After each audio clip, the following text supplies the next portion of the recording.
Good evening. Welcome to this week's Blue York One News. I'm Jonathan Sauerschell for NYCFC Blues and at Blue City Radio.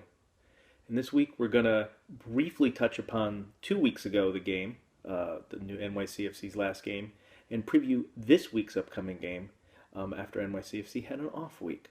We're not with you last week, so we didn't get a chance to review the New England Revolution game.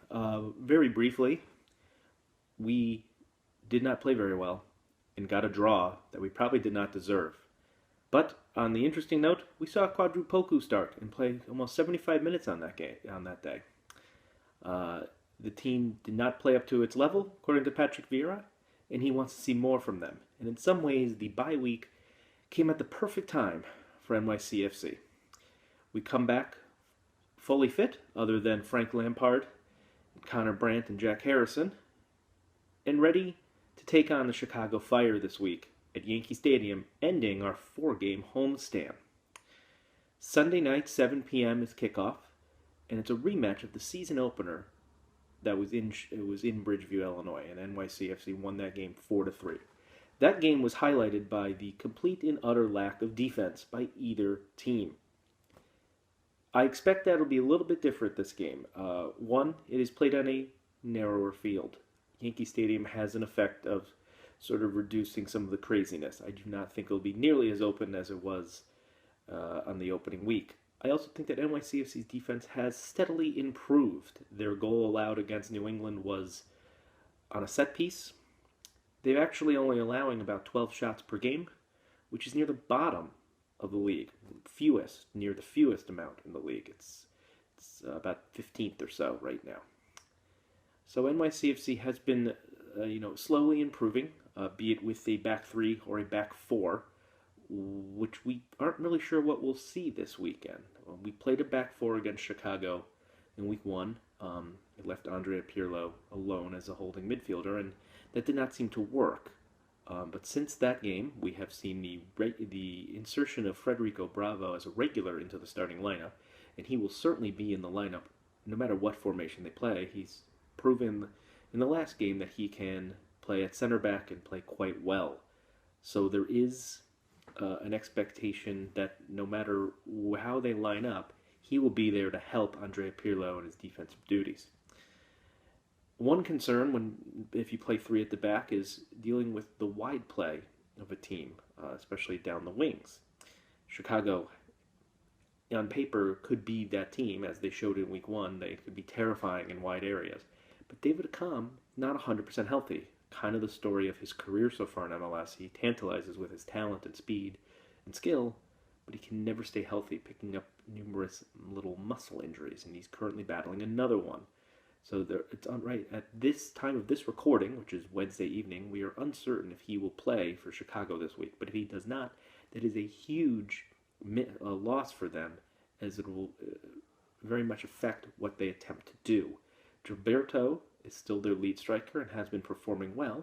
The Chicago Fire, as we saw in the first game of the year and since, are a up-and-coming team with some talent and still trying to learn a new system with a new coach, but are, dangerous. However, without David Accam, it will change some of that calculus for them.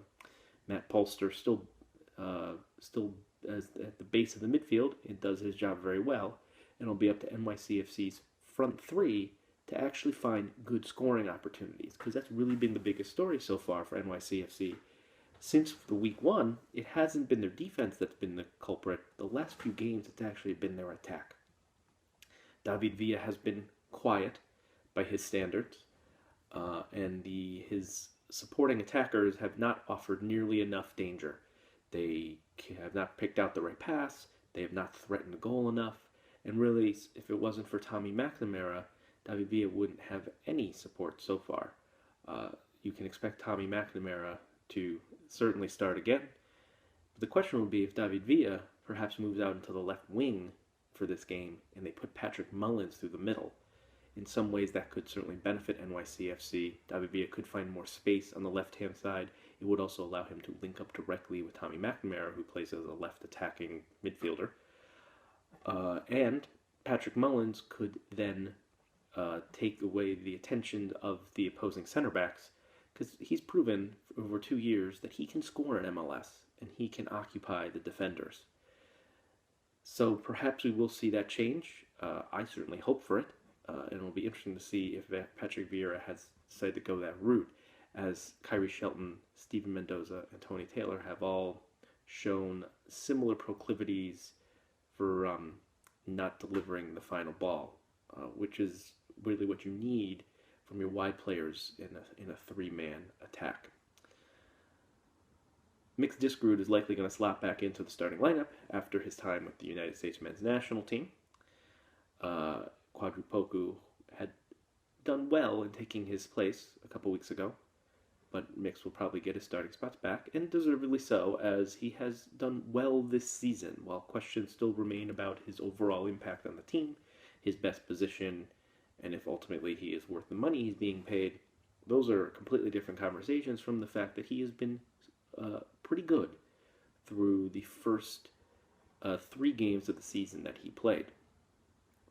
So he will likely slot back in next to Tommy McNamara, and Andre Pirlo will certainly be in midfield.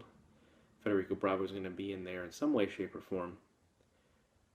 We don't know about the rest of the defense. We don't know what their attack is actually going, or the defense is going to look like in terms of a shape. Ronald Matarrito will likely be a part of it, though, as he has come back from his time with the Costa Rica national team, and while he was taken off on a stretcher in his second game of World Cup qualifying, he was deemed perfectly okay and participated in training fully this week. So there is little concern. That being said, it's now time to make a prediction on this game. And I, for one, feel pretty good. I think in a way this bye week was perfect for NYCFC. It allowed the players time to work with Patrick Vieira, to learn his system and his ideas even more.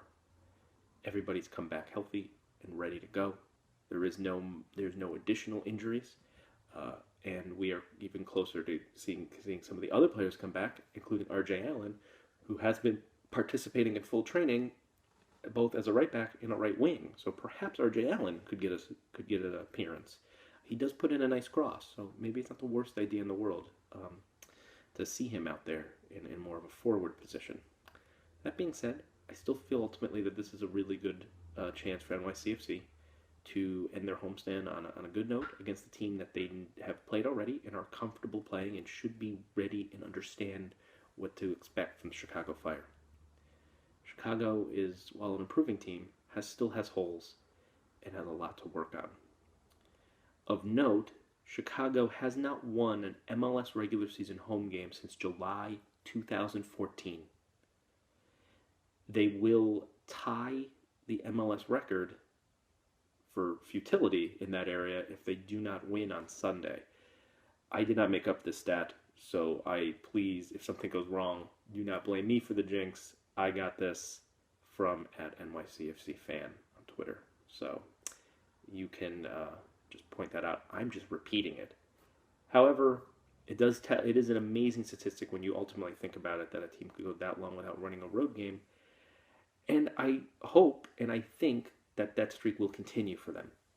I think in the end, Chicago, without Akam or without a fully fit David Akam, Chicago will not be able to keep up with NYCFC, who I think will be motivated and will be extra ready for this game. They will be drilled and they will be properly ready to take on Chicago and to create scoring chances. That being said, my prediction, the final score, NYCFC 3, Chicago Fire 1. Sunday night, 7 p.m., Yankee Stadium in the Bronx. Now on to the one bit of interesting news from this past couple weeks for NYCFC. There has been reports out, and it is almost official, that NYCFC has purchased land, or is going to be purchasing land, in Orangeburg, New York, Rockland County, for their training facility, their permanent training facility. Currently, they lease space from SUNY Purchase and train there, but that is always a temporary training facility, not a permanent one.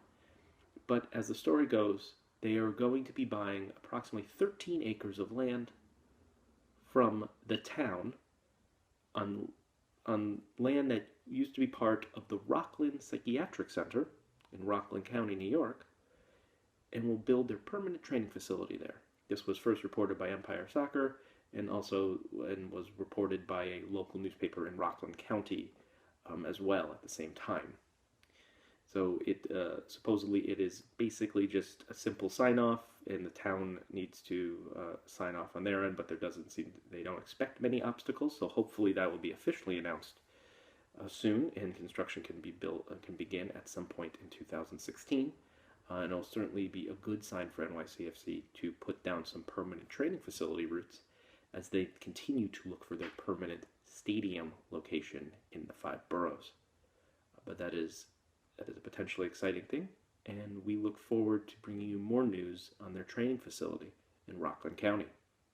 And with that, I'm done for the evening. Everybody have a lovely night.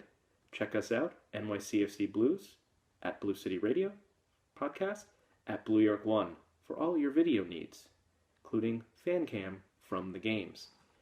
Sunday night, 7 p.m. at the Bronx, perhaps you can look for me there, because I will be in attendance. Have a good weekend, everyone. NYCFC!